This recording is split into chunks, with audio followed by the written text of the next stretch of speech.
الحمد لله نحمده ونستعينه ونستغفره ونؤمن به ونتوكل عليه ونعوذ بالله من شرور أنفسنا ومن سيئات أعمالنا من يهده الله فلا مضل له ومن يضلل فلا هادي له ونشهد أن لا إله إلا الله وحده لا شريك له ونشهد أن محمدا عبده ورسوله اللهم صل على محمد وعلى آل محمد كما صليت على إبراهيم وعلى آل إبراهيم إنك حميد مجيد اللهم بارك على محمد وعلى آل محمد كما باركت على إبراهيم وعلى آل إبراهيم إنك حميد مجيد من يطع الله ورسوله فقد رشد واهتدى ومن يعص الله ورسوله فقد ضل وغوى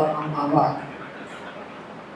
فقد قال الله تبارك وتعالى في كلامه المجيد والفرقان الحميد فأعوذ بالله السميع العليم من الشيطان الرجيم من همزه ونفخه ونفسه بسم الله الرحمن الرحيم قل يا أيها الكافرون لا أعبد ما تعبدون ولا أنتم عابدون ما أعبد ولا أنا عابد ما عبدتم ولا أنتم عابدون ما أعبد لكم دينكم ولي دين.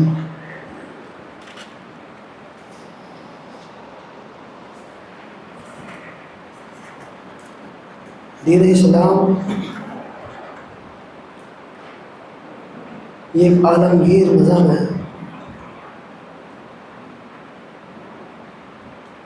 اور اس کی تعلیمات بھی دنیا جہان کے لوگوں کے لیے ہے. اس کا تعلق کسی مخصوص طبقہ یا قوم سے نہیں بلکہ یہ دین عالم ہے تمام جہان والوں کے لیے.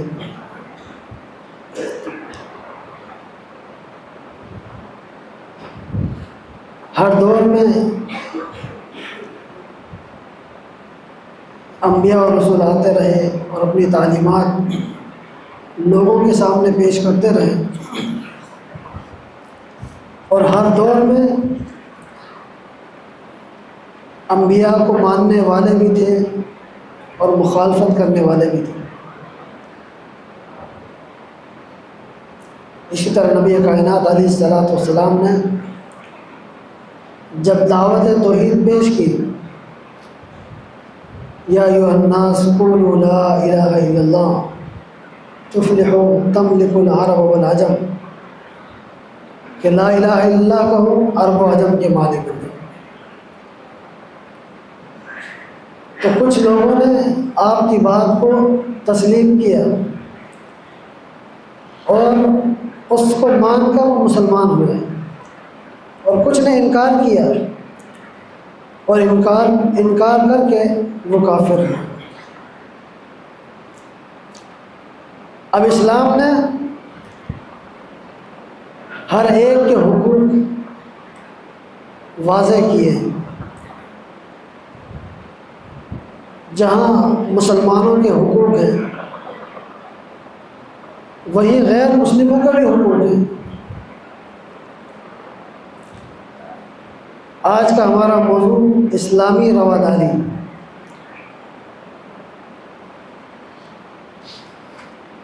اسلامی رواداری اور یہ رواداری جب تک قائم نہ ہوگی صحیح اسلامی معاشرہ متعارف نہیں ہو سکتا.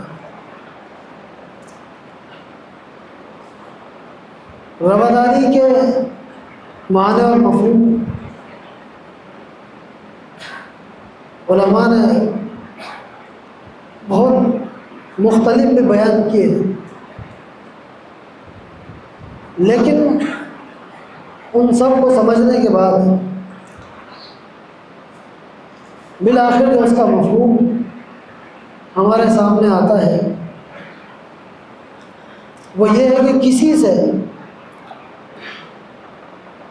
اختلاف کے باوجود اس کے وجود کو برداشت کرنا، یہ رواداری ہے۔ رواداری کی مثالیں کئی ایک بیان کی جا سکتی ہیں۔ نبی کائنات علیہ السلام مکہ میں دعوت و تبلیغ کا کام کرتے رہے، کفار آپ کو تنگ کرتے رہے، پریشان کیا، آپ کو زد و کوب کیا، صحابہ کرام پر راستے تنگ کیے گئے۔ اس وقت مسلمان کمزور تھے، پھر اللہ کے حکم سے ہجرت کی۔ ہجرت کر کے جب آپ مدینہ پہنچے تو سب سے پہلے ضروری یہ تھا کہ کچھ ایسے اصول و ضوابط اور ایسا لائحہ عمل تیار کیا جائے کہ جس کی وجہ سے مسلمان امن و امان کے ساتھ رہے۔ اسی لیے نبی کائنات علیہ السلام نے سب سے پہلے اطراف میں رہنے والے یہودیوں، کافروں اور دیگر مذاہب کے رہنے والوں سے آپ نے صلح نامے کے ساتھ امن و امان کو قائم کیا، اور پھر آپ نے مسلمانوں کو ان کا اور ان کو مسلمانوں کا حلیف ٹھہرایا کہ اگر باہر کی کوئی طاقتیں، دشمن اگر باہر سے آ کر حملہ کرتے ہیں مسلمانوں پر، اطراف میں رہنے والے یہودی ہوں یا وہ کفار ہوں، وہ ان کا ساتھ دیں گے، اور اگر کوئی اور طاقت ان پر حملہ کرتی ہے تو مسلمان ان کا ساتھ دیں گے۔ یہ ہے اسلامی رواداری، اسے میثاق مدینہ کہا جاتا ہے کہ نبی اسلام نے مدینہ کو سیکیور کرنے کے لیے، تاکہ یہاں پر بہترین انداز سے دعوت و تبلیغ کا کام ہو سکے، ایک اچھے انداز سے اسلام کی نشر و اشاعت کی جا سکے، جب تک ذہنی طور پر مسلمان سکون میں نہ ہوں گے اس وقت تک دعوت و تبلیغ کا کام نہیں ہو سکتا۔ اسی لیے آپ نے اطراف کے لوگوں سے یہ وعدے کیے، یہ میثاق قائم کیا، حالانکہ وہ غیر مسلم تھے، ان سے عقیدے کے ساتھ اختلاف تھا۔ تو رواداری کیا ہے کہ اگر کوئی تم پر حملہ نہ کرے، تمہیں تکلیف نہ پہنچائے، تمہیں تنگ اور پریشان نہ کرے، اس وقت تک تم بھی اپنے آپ میں رہو اور اپنے ہاتھوں کو ان کے خلاف نہ بڑھاؤ، باوجود عقیدے کے اختلاف کے۔ ان کو برداشت کیا، تسلیم نہیں کیا کہ جی یہودیوں کی یہودیت، ان کی تعلیمات کو تسلیم کر لیا جائے، نہیں، اسلام نے ان کی تعلیمات کو تسلیم کرنے کا حکم نہیں دیا، بلکہ ان کے بدعقیدہ ہونے کے باوجود ان کے وجود کو اپنی سلطنت میں برداشت کرنے کا حکم دیا۔ اس لیے شریعت نے ذمیوں کے حقوق بھی بیان کیے کہ کوئی غیر مسلم جس کا پہلے سے وہاں گھر موجود ہو اور مسلمان وہاں جا کر اللہ کے دین کے نفاذ کے لیے اس جگہ پر قابض ہو جائیں، فتح حاصل کر لیں، اس جگہ پر اسلامی کنٹرول قائم کر لیں، تو کسی مسلمان کے لیے لائق و زیبا نہیں ہے کہ وہ کسی غیر مسلم کو تکلیف پہنچائے اس نہج پر کہ اب یہ اسلامی مملکت ہے، ہم یہاں جو چاہے کریں۔ یہ رواداری کے خلاف ہے۔ اسلامی رواداری، اسلامی تعلیمات اس سے بالکل خلاف ہے۔ نبی اسلام نے ذمیوں کے حقوق بیان کیے، اگر کسی مسلمان کے ہاتھوں کوئی ذمی قتل ہو جائے تو اس سے اس کی دیت لی جائے گی، اس کے قتل کا بدل لیا جائے گا۔ یہ اسلامی رواداری ہے۔ اور اختلاف جو ہے وہ دو طرح کا ہو سکتا ہے، ایک ہے دیگر مذاہب کے ساتھ اختلاف، جس کی مثالیں بھی بیان کی میں نے۔ مثالوں میں سے ایک مثال کہ نبی کائنات علیہ السلام اللہ کے حکم سے مدینہ سے مسلمانوں کے 10,000 کا لشکر لے کر مکہ کی طرف رہا۔ جب مسلمان نکلے تھے کمزور تھے، اب اللہ کے حکم سے اللہ نے ان کو ایمان کی قوت اور طاقت کے ساتھ مال و زر کی طاقت بھی عطا کی۔ اس قوت کے ساتھ مسلمان مکہ میں داخل ہوئے۔ اب کفار کی ضرورت نہیں تھی کہ مسلمانوں کے خلاف کھڑے ہوں، لیکن نبی کائنات علیہ السلام نے اپنے پرانے زخموں کو یاد نہ کیا۔ وہ زخم تو یاد تھے، لیکن ان کو وہاں ظاہر نہ کیا، بس آپ نے عام اعلان کیا جو ابو سفیان کے گھر میں داخل ہو جائے وہ امن میں ہے، جو حرم میں داخل ہو جائے وہ امن میں ہے، جو اپنے اسلحے کو اپنے ہاتھوں سے نیچے ڈال دے، ہتھیاروں سے اپنے آپ کو خالی کر دے، وہ بھی امن میں ہے۔ پھر آپ نے فرمایا لا تثریب علیکم اليوم، آج کسی سے کوئی بدلہ نہیں لیا جائے گا۔ یہ اسلامی رواداری کی مثال ہے۔ اسلام نے رواداری کو قائم رکھنے کا حکم دیا کہ کسی موقع پر اگر آپ کا پڑوسی کوئی غیر مسلم ہے، کافر ہے، مجوسی ہے، یہودی بھی ہے، نبی کائنات علیہ السلام بعض مواقع پر جب آپ کے کسی گھر میں یا کسی مسلمان کے گھر میں اچھا کھانا تیار ہو، آپ نے فرمایا کہ اپنے پڑوسی کا خیال کرو، اگرچہ وہ یہودی اور غیر مسلم کیوں نہ ہو۔ اس سے اختلاف اس کے عقیدے کے ساتھ ہے، لیکن بحیثیت انسانیت اس کو وہاں رہنے کا ایک مجاز ہے، جواز ہے۔ اور دوسرا اختلاف جو ہے وہ مسلمانوں کا آپس میں مسائل میں اختلاف کرنا۔ اس پہلے اختلاف کو تعبیر کیا گیا ہے اصول کے ساتھ، اصولی اختلاف، اور دوسرے اختلاف کو فروعی اختلاف کے ساتھ باور کیا ہے۔ اب آپ دیکھیں ایک تناور درخت ہو، جڑ اور اس کی جڑوں کو اصول کہا جاتا ہے۔ درخت ہو، پودا ہو، اس کی جڑوں کو اصول، اصل کہا جاتا ہے کہ جس پر یہ درخت قائم ہوتا ہے۔ اب جڑیں اور تنا جو ہے انتہائی سخت ہوتے ہیں، تو غیر مسلموں کے مقابلے میں اپنے آپ کو اس طرح سخت رکھو۔ مومنوں کی صفات بھی تو بیان ہوئی نا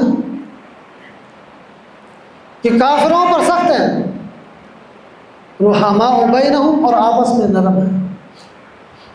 اور درخت کا جو اوپری حصہ ہوتا ہے، اس کی شاخیں اور اس کے پتے، ان میں نرمی ہوتی ہے۔ اس سختی اور نرمی کے ساتھ اس درخت کا قیام ہوتا ہے۔ غیر مسلموں کے عقیدے کے ساتھ اختلاف ہو، لیکن بلا وجہ ان سے لڑائی جھگڑا نہ ہو، جب تک کہ وہ تمہارے خلاف محاذ قائم نہ کر لیں، تم ان کے ساتھ لڑائی جھگڑا نہ کرو۔ اور مسلمانوں کے آپس میں جو اختلافات ہیں فروعی مسائل میں، تو ان کے ساتھ اختلاف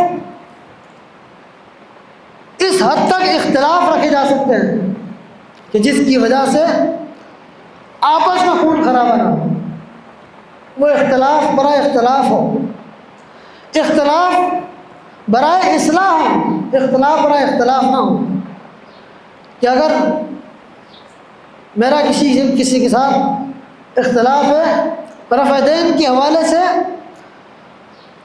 تو وہ مسائل تک قائم رہے، ایسا نہ ہو کہ وہ خون خرابہ کی حد تک پہنچ جائے، لڑائی جھگڑا اور فساد ہے۔ شریعت نے اس چیز کا کوئی قطعاً حکم نہیں دیا۔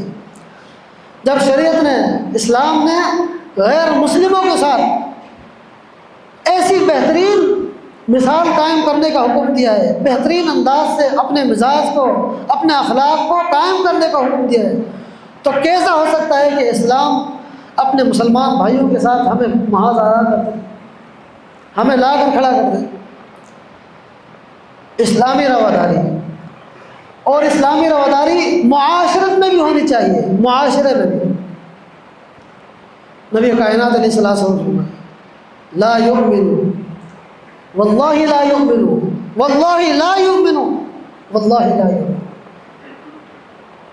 آپ نے 3 مرتبہ فرمایا۔ صحابہ کرام کے اللہ کے رسول، من یا رسول اللہ، اللہ کے رسول کون ہے جو ایمان والا نہیں ہے؟ اللہ کی قسم کھا کے آپ فرما رہے ہیں، آپ اللہ کی قسم کھا کے فرما رہے ہیں۔ آپ نے کیا فرمایا؟ لا یؤمن، کہ وہ شخص مومن ہو نہیں سکتا، من لا یأمن جارہ بوائقہ، کہ جس کے شر سے اس کا پڑوسی، اس کے الزامات سے، اس کی تکلیفوں سے اس کا پڑوسی محفوظ نہ رہے، وہ شخص مومن نہیں۔ یہ اسلامی رواداری ہے۔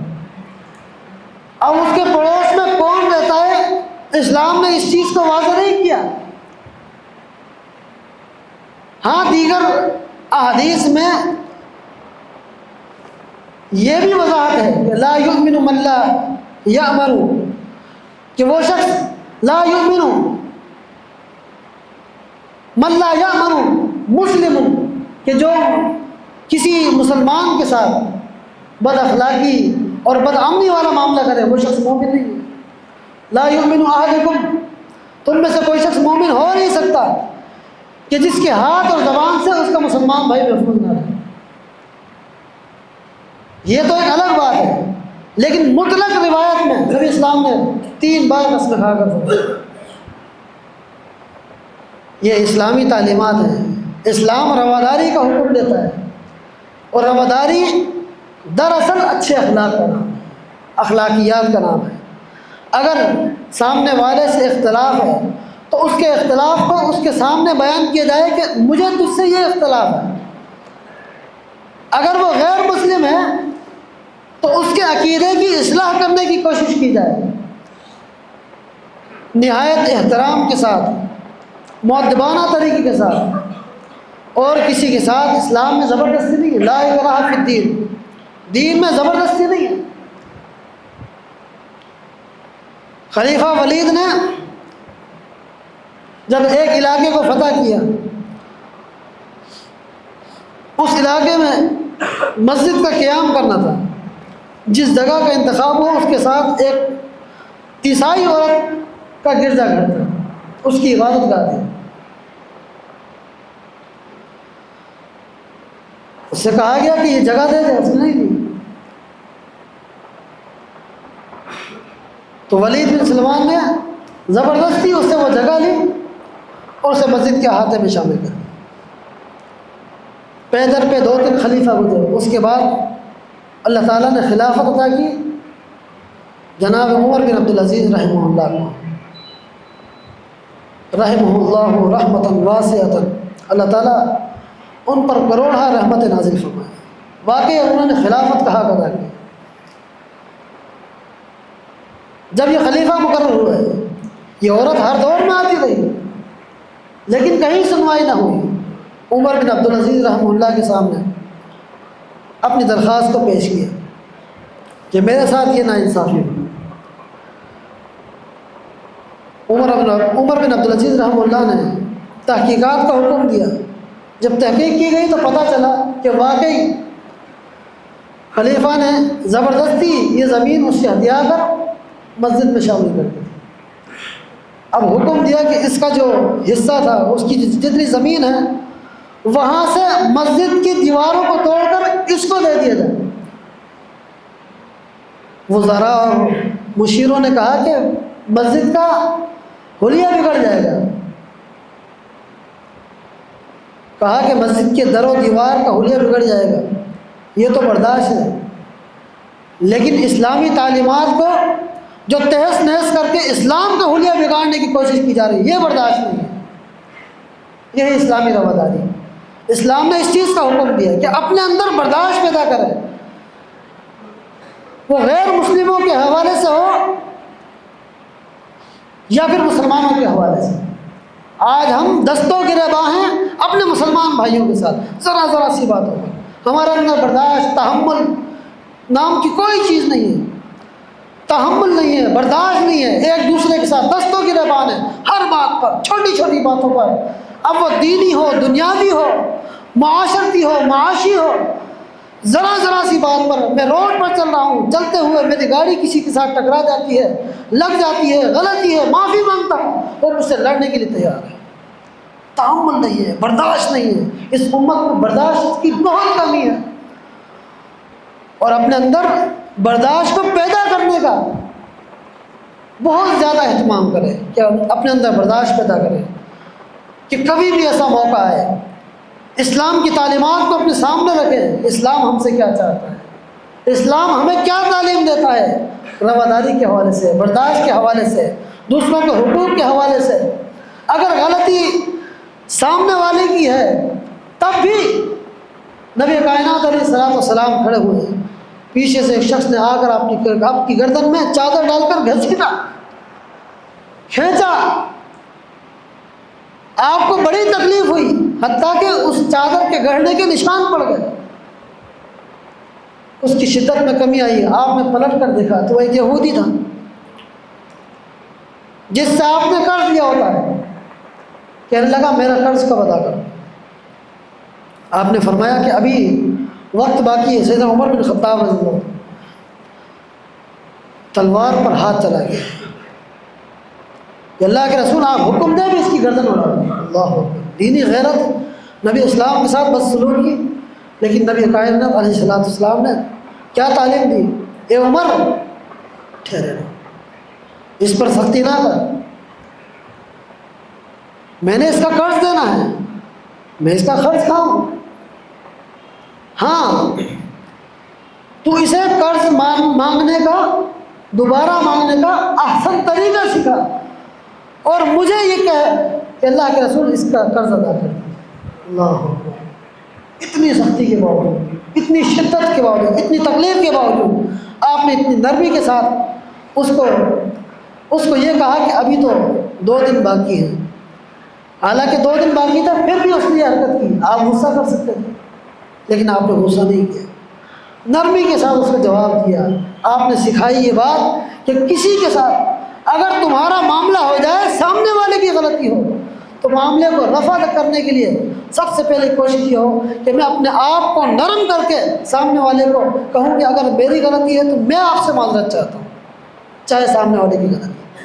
یہی اسلامی تعلیمات۔ اللہ تعالیٰ سے دعا ہے اللہ تبارک و تعالیٰ ہمیں اسلامی رواداری کو قائم کرنے کی توفیق عطا فرمائے، ہمیں دین اسلام پر کما حق عمل پیرا ہونے کی توفیق عطا فرمائے۔ اقول قولی ھذا استغفر اللہ لی ولکم وآخر دعوانا الحمد للہ۔